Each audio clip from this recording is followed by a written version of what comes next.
Hello everyone. How are you all? Everyone fine? I hope everyone fine. Okay. Today I will start Hindi व्याकरण. आज मैं आप लोगों को हिंदी व्याकरण पढ़ाऊंगी. ठीक है. हिंदी व्याकरण में देखो क्या है. हिंदी व्याकरण में आज हमारी पहली चैप्टर जो है क्या है, भाषा, व्याकरण तथा लिपि. ठीक है. भाषा मीन्स लैंग्वेज, व्याकरण मीन्स ग्रामर तथा लिपि मीन्स स्क्रिप्ट. ओके. तो सर्वप्रथम मैं क्या पढ़ाऊंगी, भाषा. भाषा क्या है, भाषा को हम किस तरीके से पाते हैं, भाषा की उत्पत्ति कैसी होती है, इसके बारे में यहाँ हम पढ़ेंगे. भाषा किसे कहते हैं, भाषा के कितने प्रकार होते हैं, भाषा के कितनी रूप होती है, भाषा को किस तरीके से पूरे भारतवर्ष में विकसित हुआ, इस बारे में हम यहाँ पर हम पढ़ेंगे. Okay. Now let's start our Hindi class. Okay. देखो, सभ्यता के आरंभ में जब मनुष्य के पास भाषा नहीं थी तो वह इशारों से ही अपने विचार प्रकट करता था. धीरे धीरे उसने पत्थरों, चट्टानों आदि पर चिन्ह बनाए शुरू किए. इन्हीं चिन्हों और संकेतों से धीरे धीरे भाषा का विकास हुआ. समाज में भाषा का बहुत महत्व है. संसार में प्रत्येक प्राणी अपने मन के भावों तथा विचारों को अपनी अपनी बोली द्वारा प्रकट करता है. संसार में केवल मनुष्य ही ऐसी प्राणी है जो अपने विचारों और भावों का आदान प्रदान बोलकर, लिखकर, पढ़कर और सुनकर करता है. ठीक है. यहाँ क्या बोला है बच्चों कि भाषा का विकास कैसे हुआ, भाषा किस तरीके से आया. सभ्यता के आरंभ में. ठीक है. सभ्यता के आरंभ में जब मनुष्य के पास भाषा नहीं थी तो वह क्या करते थे बच्चों, इशारों से अपनी भाषा को प्रकट करते थे. किस तरीके से इशारों से भाषा को प्रकट करते थे, पत्थरों पर कुछ निशान बनाते थे. ठीक है. या मान लो जैसे छोटे बच्चों को भूख लगी है, ठीक है, तो अपने भाषा को किस तरीके से प्रकट करेगा, तो वो रोते थे, रोकर अपनी भाषा को प्रकट करते थे कि मुझे भूख लगी है. बोल तो नहीं पाते थे लेकिन वो रोते थे. इस तरीके से हम मनुष्य उनकी रोने को देखकर हमें आहत होता था कि उनको भूख लगी है. ठीक है. तो धीरे धीरे उसने पत्थरों, चट्टानों आदि पर क्या करने लगे, उसने चिन्ह बनाने लगे. इस चिन्ह के द्वारा अपनी भाषा को वो समझाने की कोशिश करते थे. धीरे धीरे इस तरीके से धीरे धीरे भाषा का विकास हुआ. और समाज में भाषा का बहुत महत्व है बच्चों, क्योंकि अगर भाषा नहीं होती तो अपने मन के विचारों को हम किस तरीके से बता पाते. ठीक है. संसार में केवल मनुष्य ऐसा प्राणी है बच्चों जो अपनी भाषा को बोलकर, लिखकर, पढ़कर और सुनकर करता है. मनुष्य के अलावा और कोई बोल सकता है बच्चों? जानवर लोग बोल पाते हैं? कुत्ता बोल पाते हैं? बंदर बोल पाते हैं? नहीं बोल पाते हैं. वो सिर्फ मुख से अपनी आवाज़ें निकालते हैं, पर उनकी आवाज़ों को हम मनुष्य समझ नहीं पाते. तो संसार में केवल एकमात्र मनुष्य जाति ही ऐसा है, हम आदमी ही ऐसे हैं जो अपने विचारों और भावों को बोलकर, लिखकर, पढ़कर और सुनकर करता है. बोल का मतलब क्या होता है, जैसे मैं आप लोगों को भी पढ़ा रही हूँ, ये मेरा बोलना हुआ. लिखकर मतलब क्या होता है बच्चों, जब आप लोग अपने कॉपी में लिखिएगा उसे कहते हैं लिखकर. पढ़कर क्या होता है मनुष्य बच्चों, पढ़कर मतलब जैसे मैं पढ़ रही हूँ, पढ़ा के आप लोगों को सुना रही हूँ. और सुनकर मतलब क्या होता है, सुनकर. जो मैं आपको पढ़ा रही हूँ और आप लोग जो सुन रहे हैं उसे कहते हैं सुनकर. ठीक है. यहाँ पे देखो क्या लिखा हुआ है, अरे परी, तुम भी पार्क में खेलने आई हो? ऋचा, मैं प्रतिदिन यहाँ सैर करने आती हूँ। ठीक है बच्चों, ऊपर दिए गए चित्र को ध्यान से देखिए।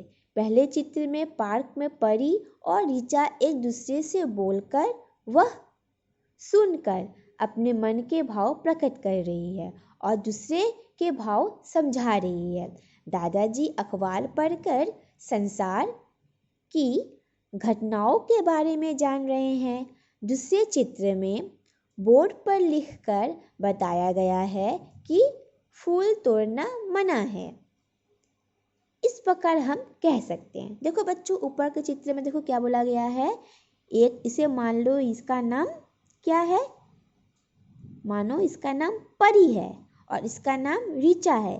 तो ये दोनों जो है एक दूसरे को बोलकर अपने मन की भावनाओं को बता रही है। ठीक है, और इसमें देखो क्या लिखा हुआ है। एक पार्क है, इस पार्क के बोर्ड में कुछ लिखा हुआ है। देखो दिखाई दे रहा है बच्चे आप लोगों को? इसमें लिखा है फूल तोड़ना मना है। इसे हम क्या किए हैं? लिख कर अपने भाव को प्रकट किए हैं। ठीक है, देखो यहाँ क्या बोला है।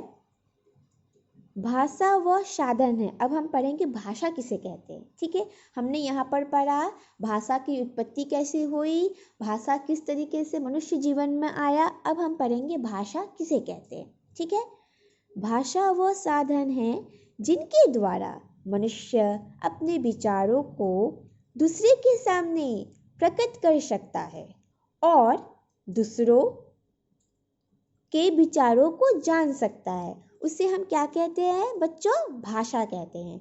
यहाँ क्या बोला है? भाषा वह साधन है। भाषा मनुष्य जाति का वह महत्वपूर्ण साधन है जिसके द्वारा मनुष्य अपने विचारों को दूसरे के सामने प्रकट करता है। अर्थात मुझे जो क्या बोलना है वो मैं आपको कह रही हूँ और आपको क्या बोलना है वो मुझे कह रहे हैं। इसी आदान प्रदान की क्रिया को क्या कहते हैं? भाषा कहते हैं। ठीक है, समाज में रहने के लिए मनुष्य ने सबसे पहले बोलने की भाषा का आविष्कार किया। यह भाषा का मूल रूप है, किंतु दूर रहने वाले लोगों से बोलकर अपने विचारों का आदान प्रदान करना बहुत ही कठिन था, इसलिए लिखने की भाषा का जन्म हुआ। ठीक है, अब तो हम लोगों ने क्या किया? बोलकर अपने भाषा को प्रकट करते थे, लेकिन जब मनुष्य दूर रहने लगे तो दूर की भाषा को एक दूसरी जगह हम कैसे पहुंचाएंगे? तो इस तरीके से क्या हुआ? लिखने की भाषा का जन्म हुआ, जिसे हम लिखकर पत्र के द्वारा हम भेजते थे। इसके बाद देखो बच्चों क्या है? भाषा का प्रयोग। ठीक है, भाषा को हम 4 प्रकार से प्रयोग कर सकते हैं। कैसे बच्चों? बोलकर, लिखकर, पढ़कर और सुनकर। ठीक है, भाषा का विकास होने के कारण हमें इसके 2 रूप दिखाई देती है। ठीक है, भाषा का विकास होने के कारण हमें इसके 2 रूप दिखाई देती है। कौन सी रूप? कथित या मौखिक भाषा, लिखित भाषा। ठीक है, भाषा के 2 रूप होते हैं। भाषा का तो 4 प्रकार से हम प्रयोग करते हैं। ठीक है, तो 4 प्रकार का प्रयोग क्या क्या है? बोलकर, लिखकर, पढ़कर, सुनकर। ठीक है, लेकिन भाषा का विकास के लिए भाषा के 2 रूप होते हैं। क्या बच्चों? मौखिक भाषा और लिखित भाषा। मौखिक भाषा मतलब ओरल लैंग्वेज, लिखित भाषा मीन्स रिटन लैंग्वेज। मौखिक भाषा का मतलब होता है जिसे हम बोलकर प्रकट करें और लिखित भाषा का मतलब होता है जिसे हम लिखकर प्रकट करें। आओ बच्चों इसे हम पढ़ते हैं। ठीक है, मौखिक भाषा, जब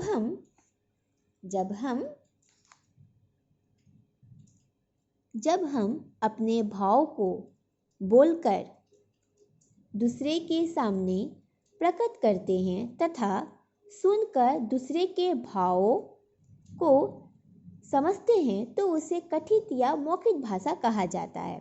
जैसे भाषण देना, भाषण सुनना, टेलीफोन पर बातें करना और सुनना, रेडियो सुनना, अध्यापक द्वारा पढ़ाना, संगीत सुनना आदि। ठीक है, तो बच्चों इसमें क्या बोला है मौखिक भाषा में? मौखिक भाषा में बोला गया है जब हम अपने भाव को बोलकर दूसरे के सामने प्रकट करते हैं, अर्थात जिस तरीके से मैं अभी आप लोगों को पढ़कर सुना रही हूँ और आप इसे सुन रहे हैं, इसे हम क्या कहते हैं? मौखिक भाषा। क्योंकि मैं इसे बोलकर कह रही हूँ, लिखकर कह रही हूँ नहीं, बोलकर आप लोगों को समझा रही हूँ, इसलिए इस भाषा को क्या कहते हैं हम? मौखिक भाषा। इसके उदाहरण में क्या आता है? देखो बच्चों, भाषण देना, भाषण सुनना, टेलीफोन पे बात करना इत्यादि। ठीक है, अब क्या है देखो बच्चों, लिखित भाषा। लिखित भाषा का मतलब क्या होता है? लिखित भाषा का मतलब होता है लिखकर बोलना। मौखिक का मतलब होता है बोलकर बोलना, जैसे मैं अभी बोल रही हूँ, और लिखित का मतलब होता है लिखकर बोलना। क्या है? जब हम अपने भाव को लिखकर दूसरे के सामने प्रकट करते हैं तथा पढ़कर दूसरे के भाव को समझते हैं, उसे लिखित भाषा कहा जाता है। जैसे पत्र लिखना, पढ़ना, कविता कहानी लिखना और पढ़ना, मोबाइल से संदेश भेजना तथा पढ़ना, ईमेल लिखना और पढ़ना आदि। समझ में आया बच्चों?